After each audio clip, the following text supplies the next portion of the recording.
नमस्कार। कैसे हैं आप सभी? दुआ और उम्मीद दोनों है कि आप सभी बहुत अच्छे होंगे। तो बहुत बहुत स्वागत है आपका। वेलकम, खुशामदीद to my channel are only love.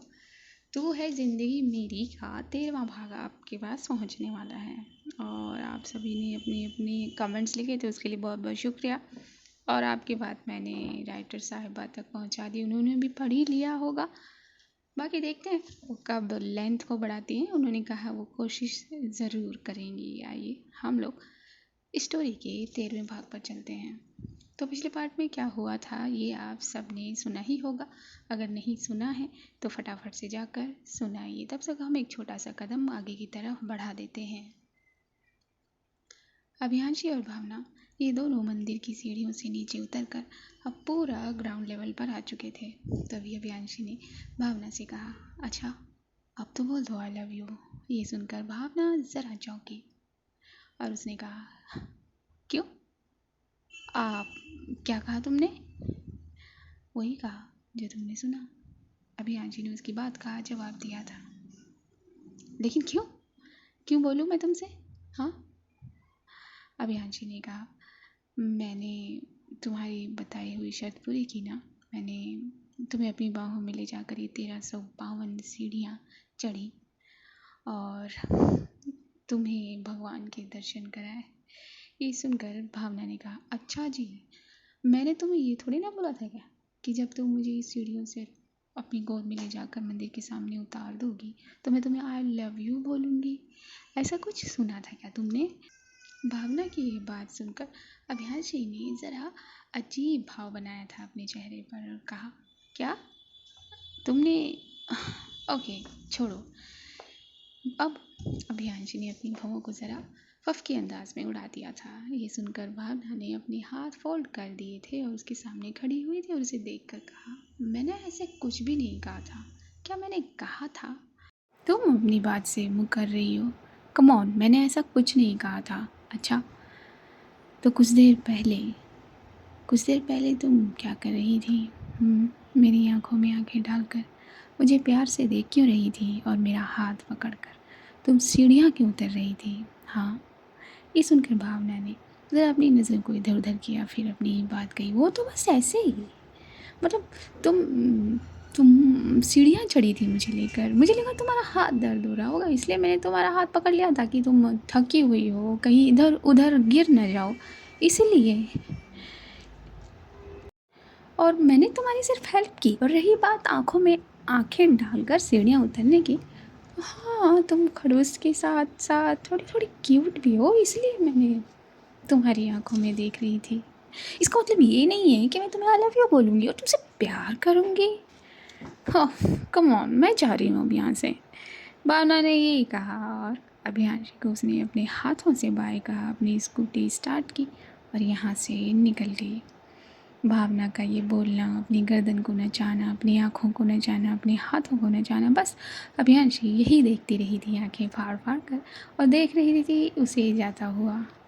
फिर उसने खुद से ही कहा, ये लड़की कितनी बड़ी धोखेबाज है। हाँ माय गॉड, ओह लड़की मुझे बहुत पसंद है। अपने आप से ये बातें कर ही रही थी अभियांशी कि उसके फ़ोन ने एक रिंग दे दी थी। नंबर देखा तो करण का कॉल था। फ़ोन उठाकर अभियांशी ने कहा, हेलो करण। हाँ, मैंने सारे ईमेल चेक कर लिए हैं, अभी तू कहाँ है? उसके बाद अभियांशी ने कहा, ठीक है कर लिए तो क्या हुआ, चल फ़ोन रख। ये कहकर अभियांशी ने फ़ोन कट कर दिया और बाइक स्टार्ट करके वहाँ से सीधा ऑफिस के लिए वो निकल गई थी।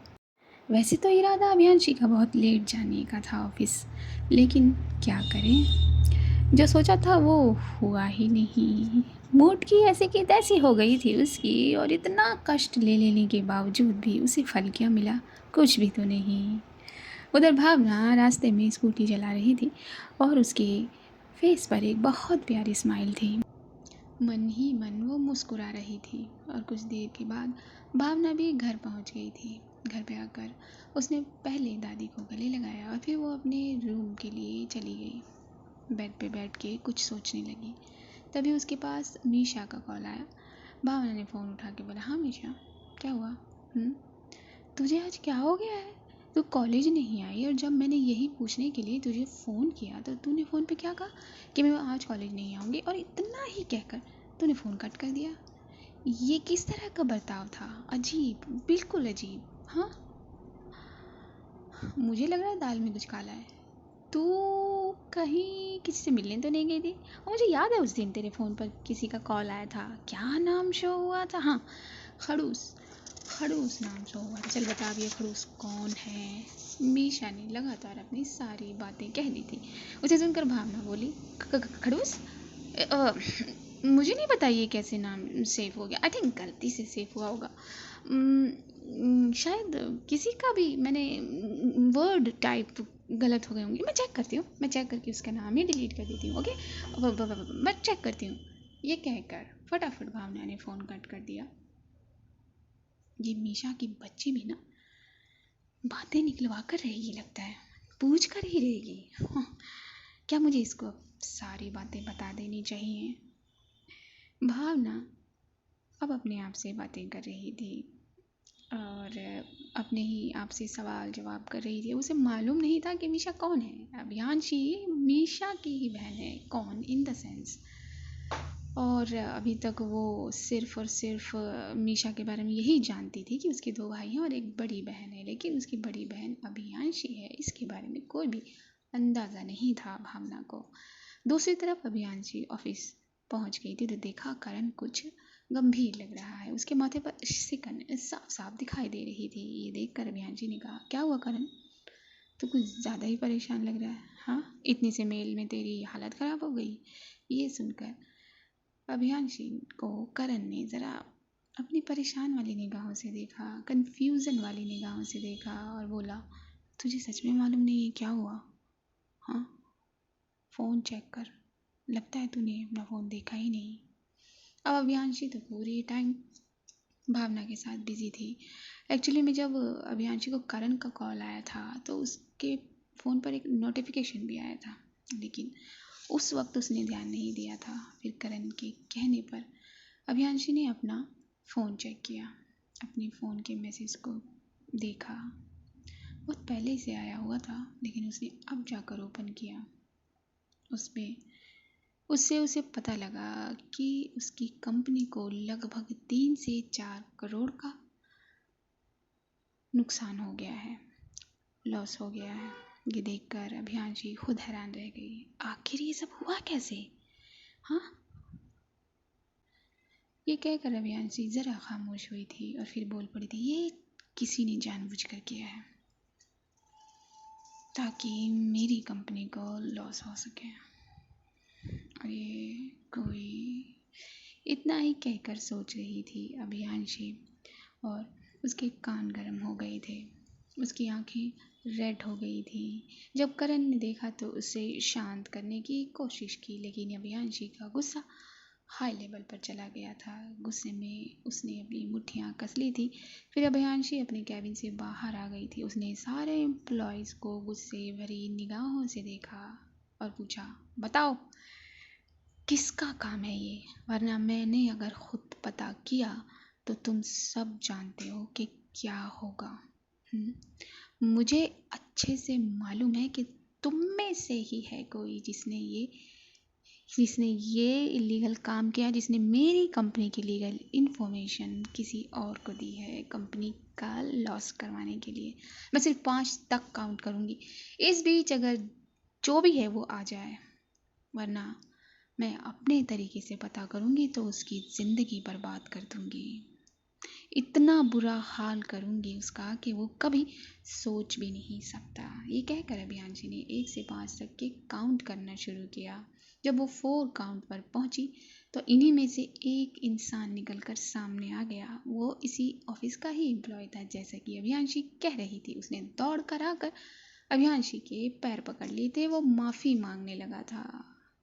मुझे मैम मैं अपने फ़ायदे के लिए नहीं किया ये मैंने, मुझे मुझसे ये सब करवाया गया है। वो इतना डरा हुआ था कि उसके लफ्ज़ भी प्रॉपर नहीं निकल रहे थे। मुझे माफ़ कर दो, मुझे बस एक बार माफ़ कर दो मैम। ये सब करने के लिए शायद उसे किसी ने उकसाया या डराया, वही वो बात कह रहा था। मैं नहीं करना चाहता था, ये मुझसे करवाया गया है। मेरी फैमिली को जान से मार देने की धमकी दी गई है। अगर अगर मैंने आपको कुछ भी बताया तो वो मेरी फैमिली को मार देंगे। मेरी वाइफ प्रेग्नेंट है, इसलिए ये सब मैंने डर के मारे किया। अब ये आदमी इतना डरा हुआ था कि सब कुछ ये कह गया था। जब इस आदमी की बात अभियांशी ने सुनी तो उसका डाउट ज़रा ज़रा खसकने लगा, और फिर उसने उसी एम्प्लॉय से पूछा, ठीक है, मैं तुम्हें कुछ नहीं करूँगी, अगर तुम उस इंसान का नाम मुझे बता दोगे तो। देखो, वो तुम्हारा कुछ नहीं कर सकता, वो तुम्हारी फैमिली का कुछ भी नहीं बिगाड़ पाएगा। बस बस मुझे उस शख्स का नाम बता दो, कौन है वो। ये कहकर अभियांशी ने उस एम्प्लॉय को जो उसके पैरों में था उसे खड़ा किया था, और उस एम्प्लॉय ने नाम बताया था एक इंसान का। और उस इंसान का नाम सुनकर करण तक हैरान हो गया था। अभियांशी ने जैसे ही उस इंसान का नाम सुना, वो गुस्से में अपनी मुट्ठियों को भींचे हुए यहाँ से सीधा अपनी कार पर पहुंची। अपनी कार को स्टार्ट करके वहाँ से एकदम निकल पड़ी। कुछ देर चल लेने के बाद एक मेंशन के आगे उसने अपनी कार को ब्रेक लगाया। कार बहुत तेज़ी में रुकी थी। कार से उतरकर वो सीधा अंदर की तरफ बढ़ने लगी थी, तभी 2 वॉचमैन्स ने उन्हें रोक लिया था। कोशिश की थी कि वो अंदर ना जा पाए, लेकिन वो अभियांशी की इस फोर्स को झेल नहीं पाए। उसने दोनों को एक साथ बहुत तेज़ी में धक्का दिया और वो अंदर घुस गई। घर के अंदर घुसकर देखा तो वही इंसान सोफे के ऊपर अपने पैर पर पैर रखे बैठा हुआ था। वो इंसान को पता था कि अभियांशी यहीं आएगी।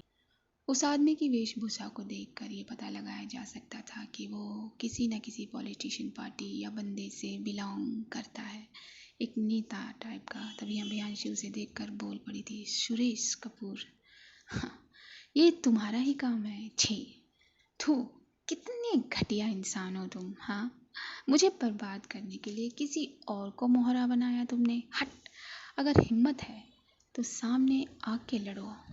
ये सुनकर उस इंसान यानी कि सुरेश कपूर ने कहा, पहले तेरी बर्बादी देखूंगा, उसके बाद सामने से लड़ूंगा। ये सुनकर अभियांशी ने कहा, अच्छा, तो मुझे बर्बाद करेगा? हाँ, तू खुद एक बर्बाद इंसान है, तू मुझे क्या बर्बाद करेगा? चल हट।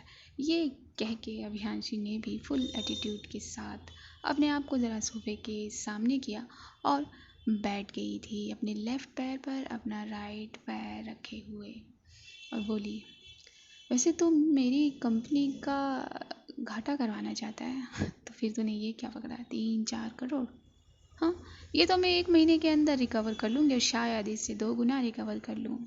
वैसे भी मुझे मेहनत करना पसंद है, और ये मेहनत से मैं ज़रूर कर लूँगी, इसमें कोई बड़ी बात नहीं है। हाँ, लेकिन मैं चाहूँ तो यही तुझे ख़त्म कर दूँ। मैं चाहूँ तो ये दूसरों के पैसे पे खड़ा तेरा साम्राज्य यहीं जला कर राख कर दूँ, तुझे यहीं दफना दूँ। याद तो होगा ना तुझे कैसे मैंने जेल भिजवाया था? इस बार जेल नहीं, इस बार सीधा ऊपर का टिकट कटवाऊंगी तेरा, ऊपर भेज दूंगी। ये सुनकर उस इंसान ने अपनी मुट्ठी बंद कर ली थी गुस्से में। फिर अभियांशी ने अपने आप को वहाँ से खड़ा किया और उस इंसान की आंखों में आंखें डालकर बोली, सुन, कुछ करने से पहले कुछ सोच लिया कर। ये कह के अभियांशी ने अपने पॉकेट से चश्मा निकाला और फुल एटीट्यूड के साथ अपनी आंखों के आगे वो चश्मा लगा लिया। वहाँ से निकल कर जाने ही लगी थी, तभी उसे पीछे से एक आवाज़ आई, तेरी इतनी हिम्मत, तू मेरे पापा को धमकाएगी? ये सुनकर अभियांशी पीछे मुड़ी और देखा तो एक लड़का जो इसका बेटा था, वो लड़का अभियांशी के करीब आ रहा था। करीब आकर उसने अभियांशी की शर्ट की कॉलर पकड़ ली। मैं इनका बेटा हूँ, मेरे पापा को तूने जेल भिजवाया था ना? हाँ, मैं तुझे नहीं छोड़ूंगा। इधर ये सीन चल रहा था और ऊपर बालकनी से खड़ा कोई देख रहा था। उसका ध्यान सिर्फ अभियांशी पर ही था। उसके बोलने के अंदाज को वो भा रही थी, उसका एटीट्यूड उसे अच्छा लग रहा था। शायद अभियांशी का ये अंदाज उसे पसंद आ रहा था, इम्प्रेस हो रही थी वो। अब ये कौन है, ये आने वाले वक्त में पता चलेगा। अभियांशी ने थोड़ा सा यहाँ मुस्कुराया था और उसके बाप की तरफ एक लुक दिया था। तभी उस लड़के के बाप यानी कि सुरेश कपूर ने कहा था, रोहन छोड़ दो उसे, अभी उसे जाने दो। उसको हम बाद में देखेंगे, मैं बोल रहा हूँ छोड़ दो उसे। ये सुनकर रोहन ने कहा, पापा मैं नहीं छोड़ूंगा इसे।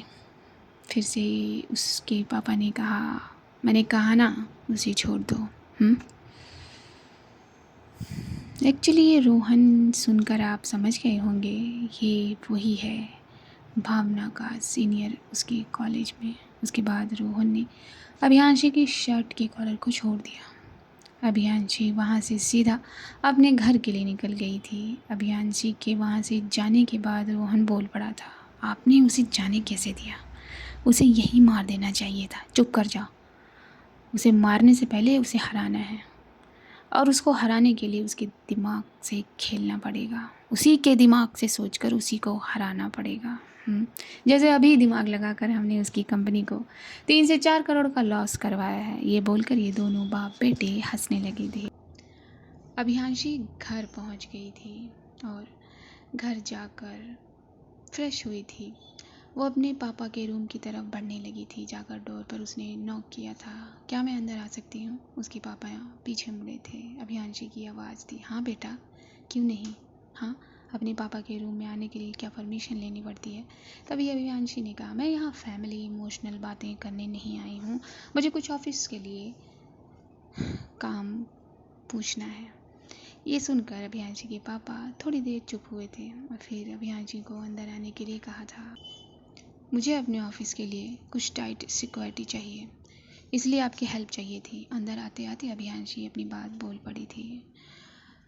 अभियांशी के पापा बहुत तजुर्बेकार थे, बहुत।